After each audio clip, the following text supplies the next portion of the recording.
இல்லை நீங்கள் அணிந்திருக்கிற உடை வெயிலுக்கு சரியான உடையா அப்படின்னு கேட்குறேன். அது சரியான உடையா இல்லையான்னு. நம்ம என்ன டாபிக் பேசிட்டு இருக்கோம்? அம்பி அப்படின்ற ஒரு படத்தோட பிரஸ் மீட்காக நீங்கள் அம்பியல் படத்தை விட்டு தாண்டி பேசணும். அடுத்து தொகுப்பாளினிக்கு தான் கேள்வி. நீங்கள் எங்கள் எல்லாத்துக்கும் வந்து ரிப்போர்ட்டர்ஸுக்கெல்லாம் வந்து நல்லா அட்வைஸ் பண்ணீங்க வெயில் காலத்தில் எப்படி இது பண்ணணும்னு சொல்லிட்டு. நீங்கள் போட்டிருக்க உடை கூட வெயிலுக்கான உடைன்னு நினைக்கிறேன். கரெக்டாக புரியுதா? கொஞ்சம் தெளிவாக கேட்க முடியுமா? அதாவது வெயிலுக்கு நிறைய தண்ணி குடிக்கணும் அந்த மாதிரி நிறைய அட்வைஸ் பண்ணீங்க. நீங்கள் அணிந்திருக்கிற உடை வெயில் காலத்துக்கு ஏற்ற மாதிரியான உடைன்னு நான் நினைக்கிறேன். கரெக்டா?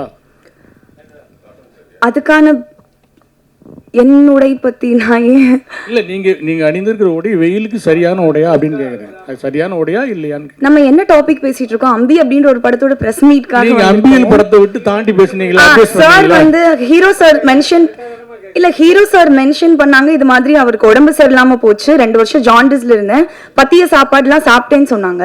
அதனால நான் அவங்க பேசினதுக்கு அப்புறம் ஒரு இது சொல்லணும் இல்லையா, அதுக்காக இப்படி சாப்பிட்டு உடம்பு பாத்துக்கணும் அப்படின்றது நம்ம பாத்துக்கணும், நம்மள ஹெல்த் இஸ் வெல்த்னு. அதுக்கும் நான் அணிஞ்சிருக்க உடைக்கும் என்ன? நான் உடை தப்பா சொல்லலையே. நீங்க அணிந்திருக்கிற உடை வெயிலுக்கு ஏற்ற உடையா சரியான உடையான்னு கேட்டேன். ஆமான்னு சொல்லலாம், இல்ல இல்லைன்னு சொல்லலாம். இல்ல இந்த கேள்விக்கு எனக்கு பதில் சொல்ல தெரியல, சாரி. சரி.